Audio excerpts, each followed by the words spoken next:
तीसरे पार्ट को देखेंगे। इसके पहले 2 पार्ट को मैंने बना दिया है, जिसमें आप लोगों ने स्वर और व्यंजनों के बारे में जाना, उनके उच्चारण स्थान के बारे में जाना।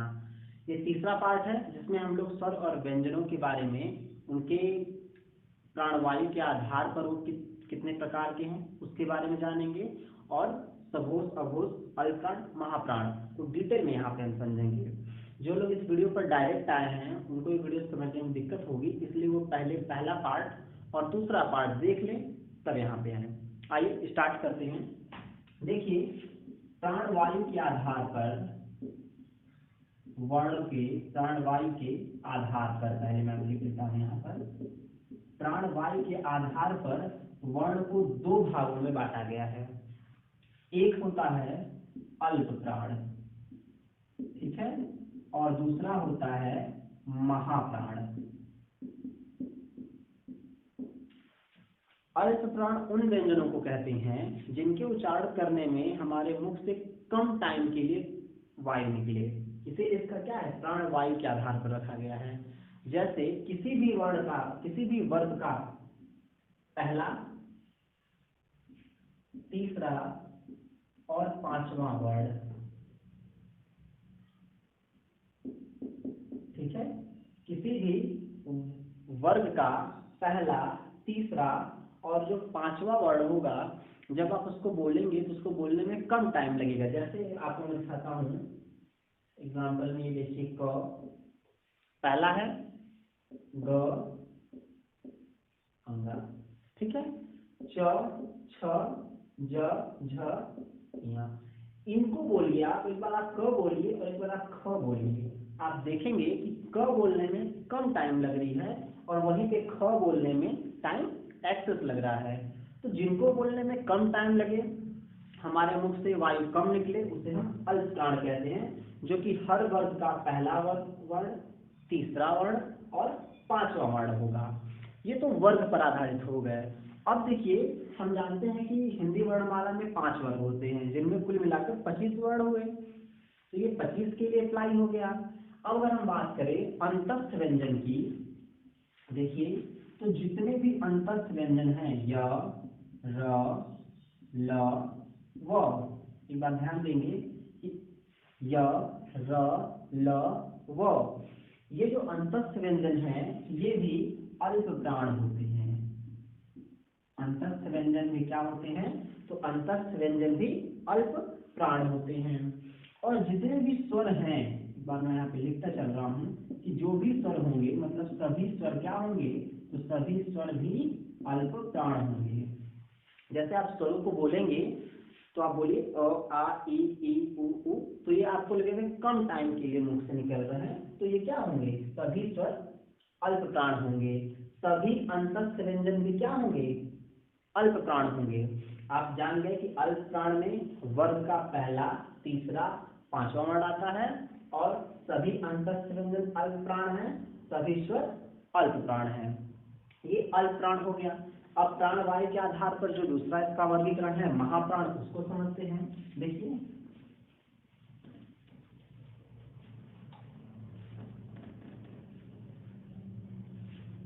चलिए, दूसरा है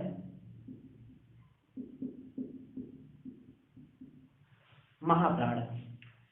हम लोगों ने देखा कि सभी वर्ग का पहला, तीसरा और 5वां वर्ण अल्प प्राण है, तो बचेंगे 2 ही, मतलब वर्ग का दूसरा और चौथा वर्ण, ठीक है, दूसरा और ये जो चौथा वर्ण है ये महाप्राण होगा।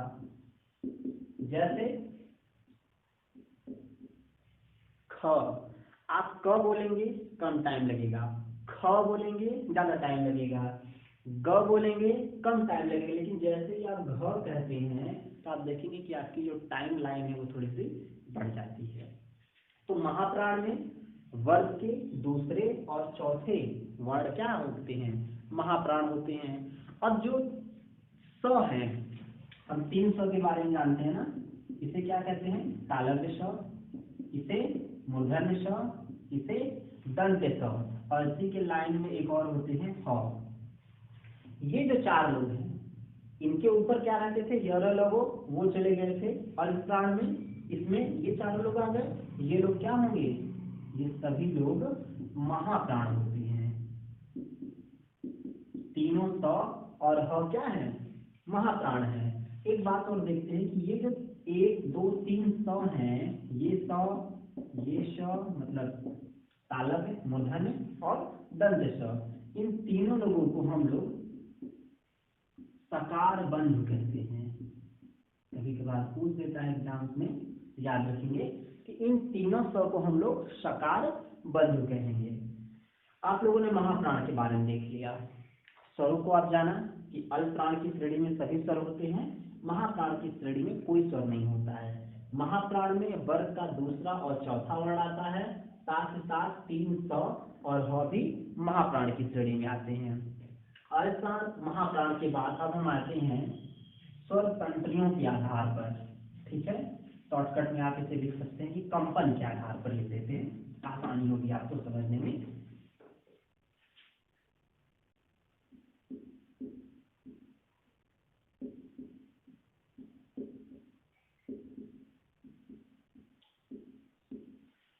कंपन के आधार पर कुछ लोग कह रहे थे कि वीडियो में आप थोड़ा छोटा लिख रहे हैं, इसलिए आप थोड़ा सा बड़ा लिखने की कोशिश कर रहे हैं।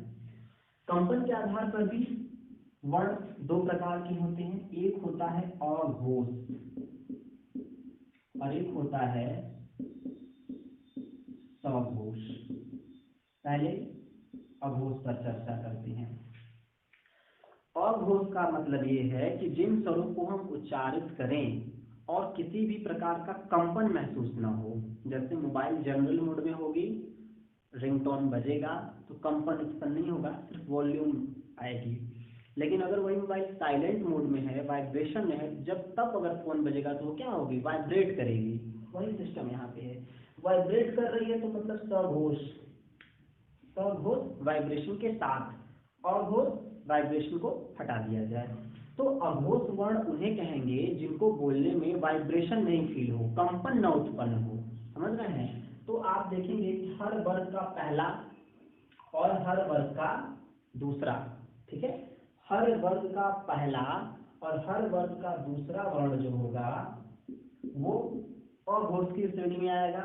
जैसे हमने देखा है क ख, जब आप क ख बोल रहे हैं तो इसमें सिर्फ वॉल्यूम आ रही है, लेकिन जैसे ही आप ग बोल देंगे तो आप जैसे ग बोले तो ग बोलने से ही आपको लग रहा होगा कि एक वाइब्रेशन उत्पन्न हो रहा है। तो ये दो जो वर्ण हैं, किसी भी वर्ण के पहले और दूसरे वर्ण अघोष की श्रेणी में आते हैं।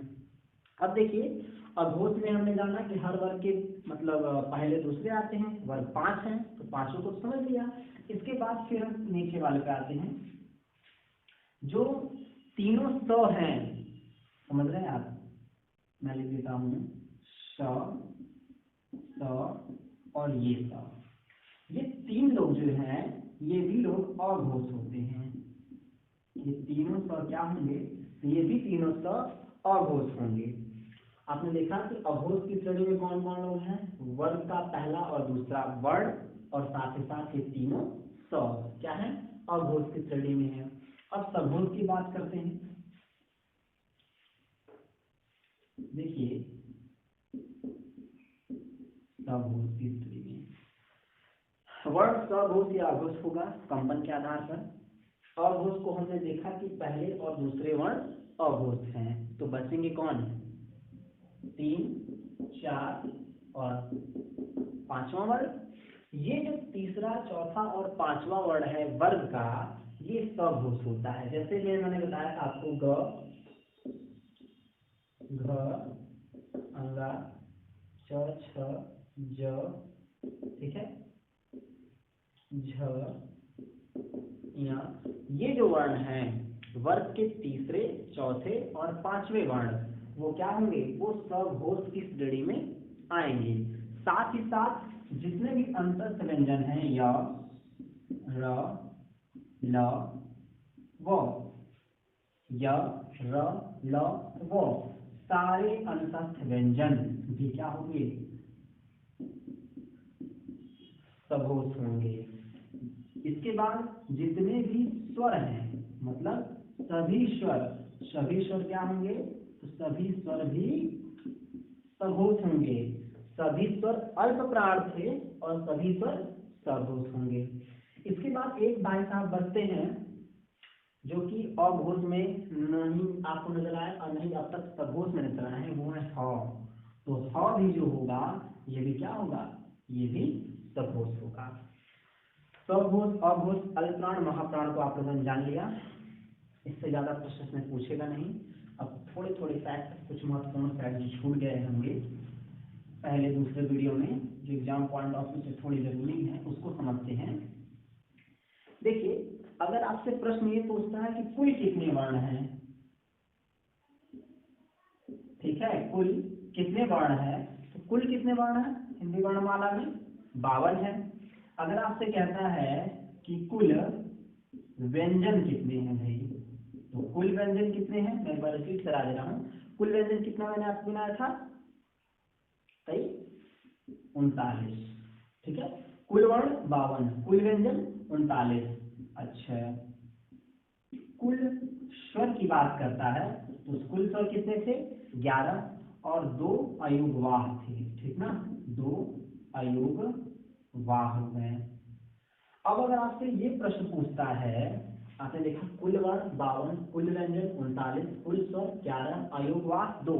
प्रश्न ये पूछता है कि उच्चारण के आधार पर, कभी कभार ऐसे पूछते हैं कि उच्चारण के आधार पर वर्ण कितने हैं, आधार पर कुल वर्ण कितने हैं। तो देखिए, उच्चारण के आधार पर वर्ण कितने होंगे, तो 33 मूल व्यंजन थे। मैं यहाँ पे छूट गया होगा, यहाँ लिख देता हूँ। मूल व्यंजन कितने थे भाई, 33 थे, मैंने बताया था आपको। तो उच्चारण के आधार पर व्यंजन पूछेगा कभी भी 33, उसे ये मूल व्यंजन कहेंगे। तो उच्चारण के आधार पर वर्ण मतलब मूल वर्ण, मूल व्यंजन 33 और मूल स्वर 11, ये दोनों मिलकर आते हैं 44। मतलब उच्चारण के आधार पर अगर वर्ण पूछ रहा है तो उच्चारण के आधार पर वर्ण कितने हो जाएंगे, 44, 44।